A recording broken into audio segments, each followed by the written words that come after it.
Hello,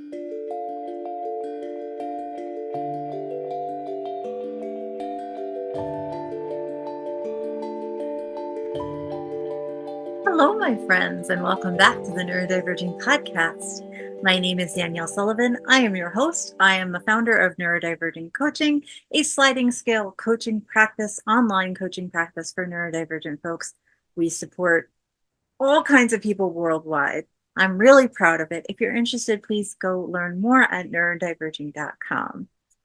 Today, I thought it might be interesting to do a little bit more of a practical episode. So, as I just said, I am a certified coach in multiple different fields, and so are all the folks I work with. And so, obviously, I work with folks one-on-one, multiple hours a week, solving problems, really fixing their lives so things are smoother, things are easier. They can enjoy their time here on this planet more.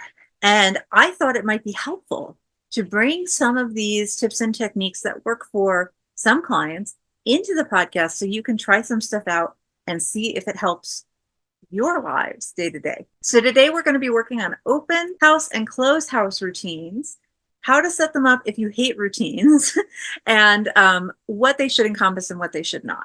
And I hope this will be helpful for folks who already have one in place that needs a little tweaking, who've never tried them before or anywhere in between. So if that's you, hold tight for just a moment. Wow, I thank our patrons at patreon.com/neurodiverging for supporting this episode. Patrons get access to ad-free podcasts, our thriving Discord where we talk about all sorts of things related to neurodivergence and being a neurodivergent person and having a good life while being a neurodivergent person, and lots more. If you're interested, please check us out at patreon.com/neurodiverging. Thank you, patrons, for making this podcast possible.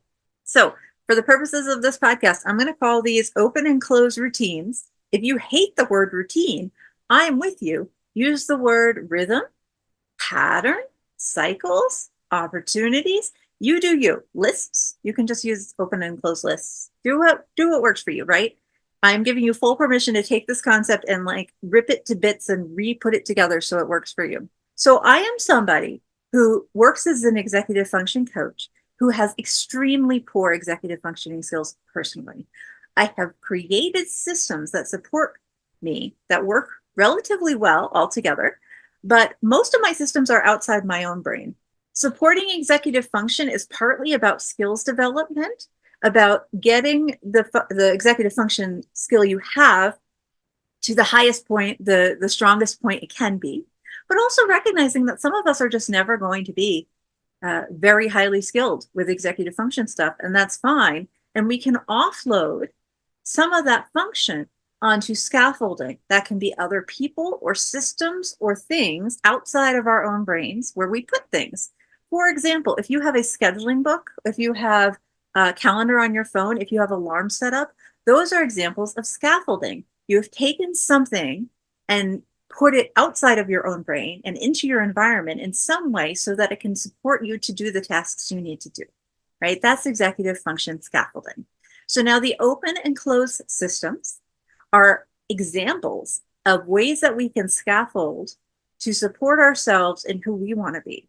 Before we dig into the specifics of the system, I want to say a lot of people, when I start to work with them, have very grand ideas for how they want to change their lives. And those are always wonderful. I don't want to talk anyone out of any grand ideas. However, I will say that many people are wanting to bite off a lot more than they can chew in one space. So I recommend open and closing schedules as starters. Do it by themselves. If you want to build other similar opportunities into your day-to-day schedule or your week or your month, go ahead and do it, but start with one thing and change one thing at a time. Do it for a couple weeks and then add a second thing. You add too much at once, even if they're all things that would work beautifully. If you add them all at once, you will overload yourself and you will not be able to do any of them. And then you'll feel crappy. And that's not what we want. We want you to start small, build on your successes, build confidence and awareness of yourself and your needs. And from there, you'll have more success, okay? So the open, close lists. The idea behind these is that everybody wakes up at some point during the day and goes to sleep at some point during the day, okay? Regardless of what your schedule is, regardless of your disability status, you may wake up and go to bed multiple times during the day. Okay. But at some point, you are probably starting your day. And at some point, you are probably ending your day. Okay. And these might be very regular. You might be up at 8 and down at 10 every single day, or they might be very irregular. We've had clients who have various hormonal disorders, who are blind, who are the kind of ADHDer who goes to bed at 4 in the morning. There's a wide variety of ways humans function. What we want you to do is adapt this to whatever way you function. When do you start your day and when do you end your day, regardless of your exact times? Okay. So your morning list is your open list.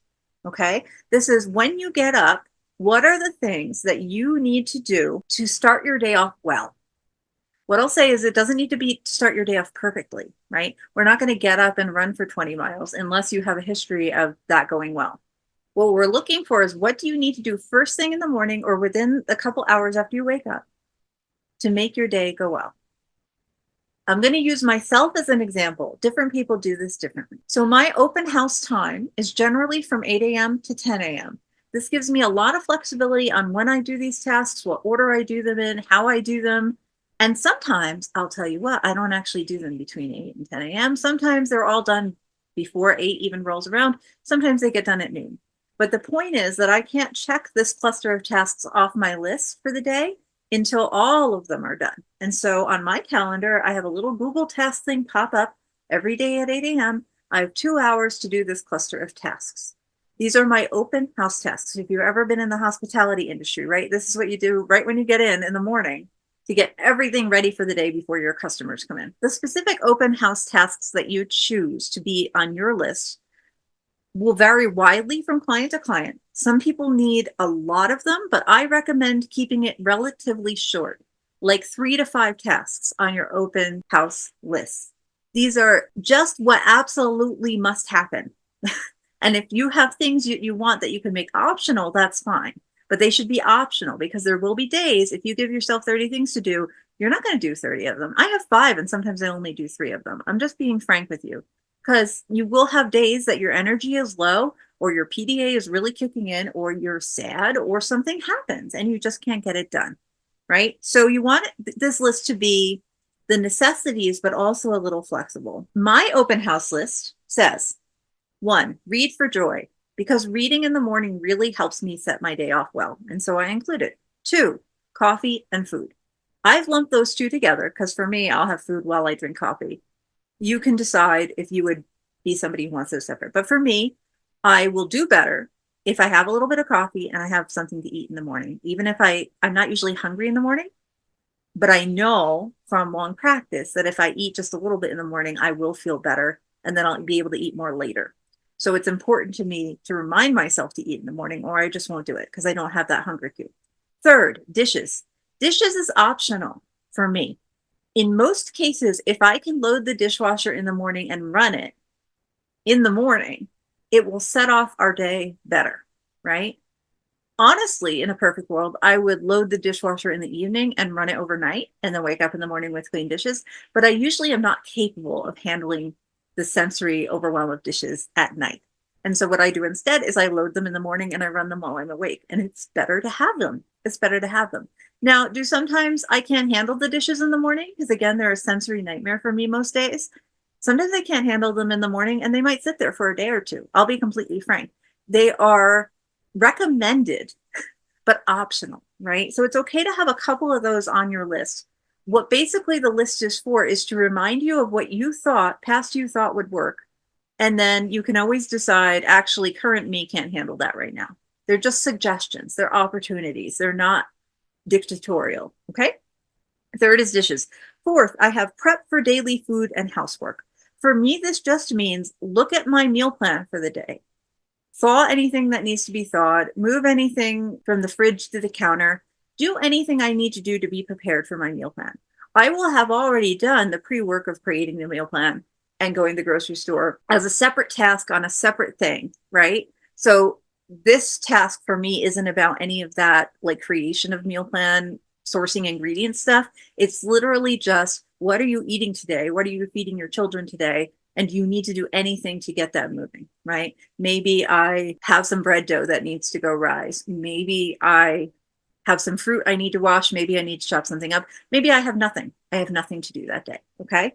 Same thing for housework. Some days I will have a list of housework that I want to get done. Some days I will not be able to handle housework and I will do none of it. Some days I will be offering my children housework as part of their daily chores, right? So all I need to do in the morning is decide, is housework happening today? If so, what and whose job is it? And that's it. And all the other tasks around like keeping track of what housework needs to be done and when and stuff is on a different system. The last thing on my list is everyone's meds. I actually on purpose put all our meds together because I'm responsible for handing all of them out. And I am more likely to take my own meds if I link it with giving my child their meds and giving one of my cats their meds. So we all get our meds at the same time in the morning. I cannot check off that task on the list until all three of us get our meds. And that serves me. The fact that those are all clustered serves me because I will otherwise give my child their med and give my cat their med and not take mine. And that doesn't serve me in the long run. I decided I want to take these meds and I know I should. And sometimes I just get stuck. And so the dopamine for me of checking off that thing on the list will make me take the med because I know I've gotten 2/3 of it done and there's just this one little bit of it to do left. So that's my open list. Again, read for joy, coffee and food, dishes, prepare for daily food and housework, everyone's meds. That's my open list. Now, you'll notice the open list doesn't have anything to do with my daily to-do list. It doesn't tell me what I'm doing at work. It doesn't tell me that I need to meal plan. It doesn't tell me about the grocery shopping. It doesn't tell me about the kid activities. It doesn't tell me about Patreon group coaching planning. It doesn't do any of that. That's not its job. It is not a to-do list in the traditional sense. It is literally just the couple of tasks that are the most important for your morning / opening of your day to run smoothly. Okay.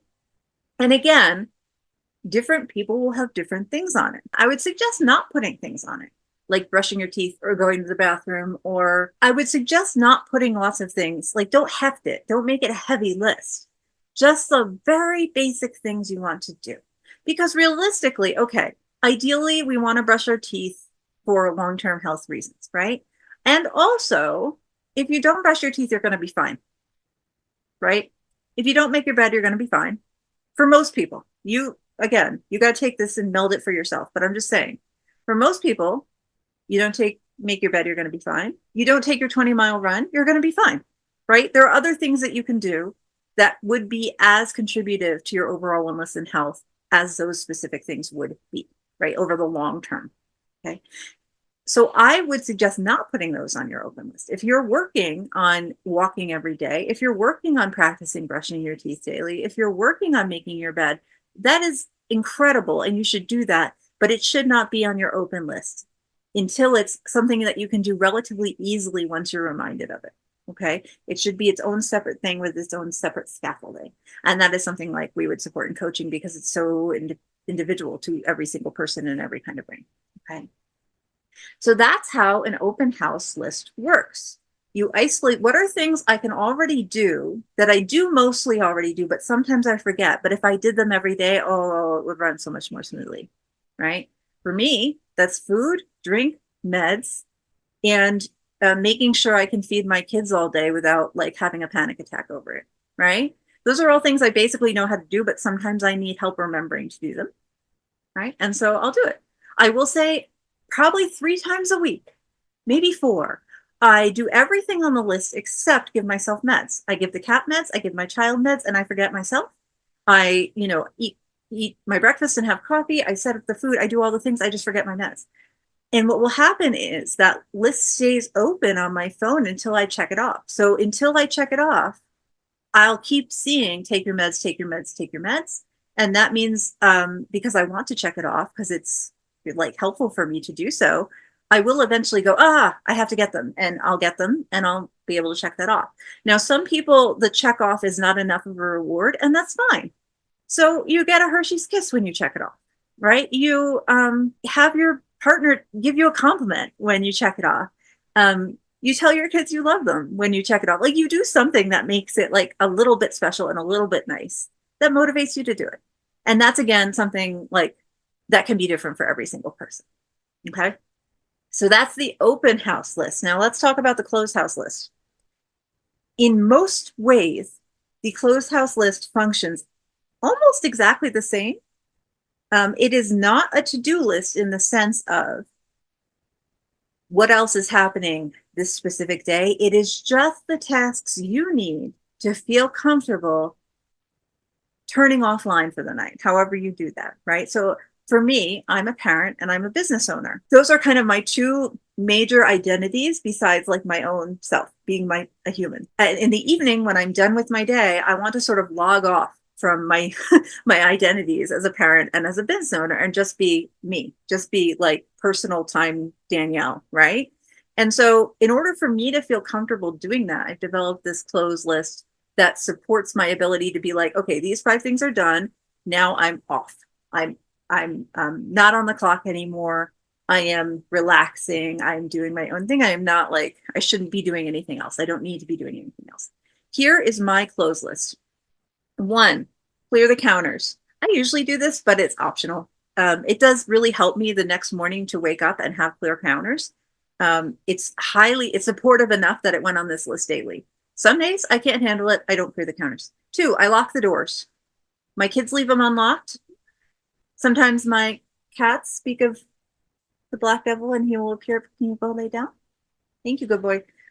Sometimes we open the doors for my cats just to like look outside. And so I always need to check that they are locked. Otherwise, I will wake up at 2 a.m. and go, oh God, is it locked? And get up out of bed. And then I will be up for a while because it starts spiraling, right? So I clear the counters, I lock the doors, I give my cat meds, and then I give myself meds. Those are separate at night, and I couldn't tell you why. I can just tell you that it works better if they're separate at night, and it works better if they're together in the morning for me. So that's what I mean when you say you have to be flexible about this. And if you try something and it doesn't work, don't guilt yourself over it not working. Just change it. Just change it. It's fine that it didn't work. It doesn't mean anything about you. Brains are weird, and they don't make any sense. And the sooner you kind of internalize that, the happier you will be as a human. That is my advice to you. So then I have, my meds and the cat's meds. I have look at my schedule tomorrow and make a list. Okay. So usually this is actually done earlier in the day as part of a different set of routines or structures. But what I do like is I keep my lists on my phone in my like little notepad, and I just have a daily, like, what am I trying to accomplish today? Often they don't get done and they get moved to the next day, and that's fine.